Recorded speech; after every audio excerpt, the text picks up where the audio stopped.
Welcome to the HIT podcast, H.I.T, Human Resources, Insurance, and Technology. I'm your host, Toby Kennedy. We are dropping into your feed every Tuesday, so like, subscribe, share, tell a friend. My goal is to be a worthy follow for you, to curate all the information in the space of human resources, insurance, and technology. This week's episode is sponsored by Montage Insurance Solutions, and let's get right into your weekly hit. This week's episode is a fun one and tackles the whole 4-day work week conversation. Now, obviously, this idea isn't really a new one, and probably more obviously when you're dividing 7 days per week into 2 categories, work days and weekends. Somewhere along the way, employees were going to put their hand up and sort of say, hey, 5 and 2 isn't the most favorable split of 7 days in the week, but I think the idea is getting new traction, and I think it's worth talking about.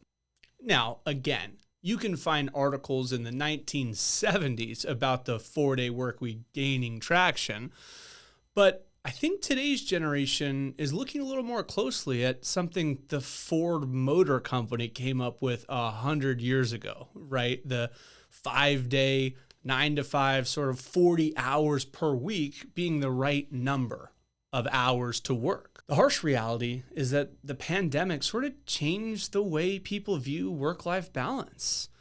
And as remote work continues to kick up and the gig economy sort of becomes more and more of a thing, I think Americans are looking at this more closely. In fact, a recent Newsweek survey showed that 71% of Americans favor a 4-day work week, and only 4% opposed it. It's a lot of yays and not a lot of nays, right? So we really want to start to take a look at, is this getting a little bit of momentum? And it's not just something that in theory surveyors are talking about, it's happening. The United States, Canada, Australia, the Middle East, Europe, there are companies adopting this. There's trials going on. There's a lot of things really kind of taking hold. In fact, recently the UK did a 6-month trial. Over 60 companies participated. It ran from June 2022 through to the end, through December of 2022, and the results were fascinating. Now, not surprisingly, employees reported benefits, right? But 71% less burned out, 39% less stressed. 48% of employees reported a higher satisfaction with their job. And shout out to On Point, who did a great podcast about the 4-day work week. But some of the employee comments, they were like, there's no amount of money that can get me to go back to a 5-day work week. I mean, when employees worked for a company that tried this out, man, they reported incredible levels of satisfaction that I think we'd all be jealous about if we could get our employees to kind of purr that way, right? And what's important is these were not extra hours, right? It's not like they did 4/10s, right? Where you're still working the 40-hour work week. You're taking it down to 32 hours spread over 4 days. And it doesn't necessarily need to be exactly 4 days, right? Some employers had to make it work, but overall, we're talking about keeping benefits and pay and everything the same and reducing the expected number of hours worked to 32. Now, of course, in a crisis, everyone works overtime, and that happens today too, right? You work nights, you work weekends. So of course, there's times where we need to work a little bit more, and there's certainly some industries where maybe this works a little bit better than others. But I will point out that in the UK, the big survey that they just finished of over 60 employers, all different types of companies were there. White collar, manufacturing, a brewery, pub, a fish and chip shop. I mean, all sorts of different employers, and it went really well. Fatigue was down. People were reporting way better mental health. And all of this happened while the employers, all of them, had their revenue either stay the same or actually grow. And maybe it provides us that opportunity to afford a little bit better work-life balance. That same Newsweek poll showed that 83% of employees actually honestly thought they could get their weekly workload done in 4 days. So there's these sort of many breaks and inefficiencies that really work their way into every employer, no matter how efficient you're trying to be. And the idea is that employees are pretty willing to trade the pace at which they work for that extra day off. So maybe it's a little bit more of a, not quite a sprint, but a higher pace that they're going at, that they can't keep up for 40 hours. They can't do that for 5 days a week. But with the extra day off, they're just that much more efficient.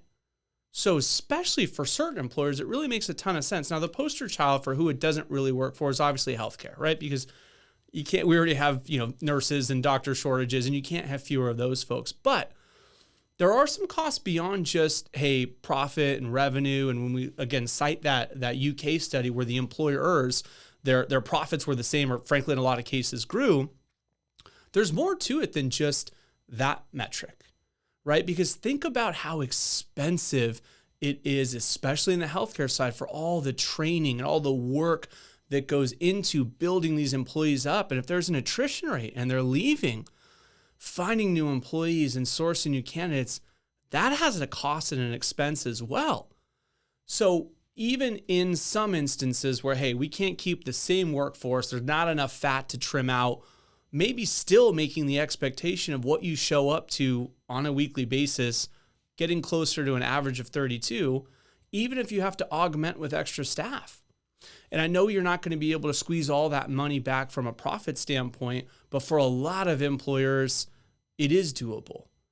And the results that the employees show from a health standpoint, and by the way, from a recruitment and now from a retention standpoint, when you look at some of the results, boy, the cost that you're spending to go source candidates and on turnover, on training, if you're an employer that even could take a look at this, it's going to make you very competitive relative to some of the other folks in your space.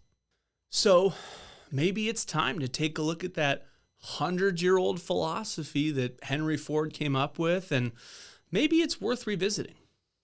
Personally, candidly, I do wonder, is this maybe part of a fad, or is it really the rise of the New World Order? I don't know. But maybe we don't have to go all the way, right? Maybe something like a 9-day fortnight or something like that, where you alternate 4 days this week and 5 days this week, might be something that's less shocking to employers. Or even leaning on how the pandemic coached so many of us up on how to work from home. Is there some answers in there? Because the question really does bear wrestling with, which is, are we still in a place where 5 days a week, 40 hours is the right ask? Or are we cracking a little? Are we fraying a little? As an employer, are we redlining a little bit too hard? Or are we pushing a little bit too hard? Is there something in that expectation that we can dial back a little bit? And I'll tell you one thing that might really help us get there, and that's the introduction of AI, right? So all along the way, the American workforce has gotten more efficient and better, and we send emails. We don't have to walk over that person's desk, and we're getting better and more efficient, but the expectations have gotten higher and higher, and the workload has gotten higher and higher. And so we've kept this kind of pace going where now we're doing so much more from a deliverable standpoint than was ever done. ChatGPT, which we talk about, AI, that is going to lead to even more efficiencies. And I just wonder if maybe it's time to look at giving some of those efficiencies back in actual free time to employees, right? Keeping a similar number of staff and dialing back how many hours those people need to work, leaning on the strength of the technology. So maybe it's summer hours, or that 9-day fortnight idea, or leveraging somehow work from home. But when you look at some of these studies, and you see, by the way, in the UK study that over 90% of the employers that participated are going to keep it going. The employers were on board. The bottom lines, the profits either stayed the same or grew, and the employee satisfaction was an 11 out of 10, off the charts.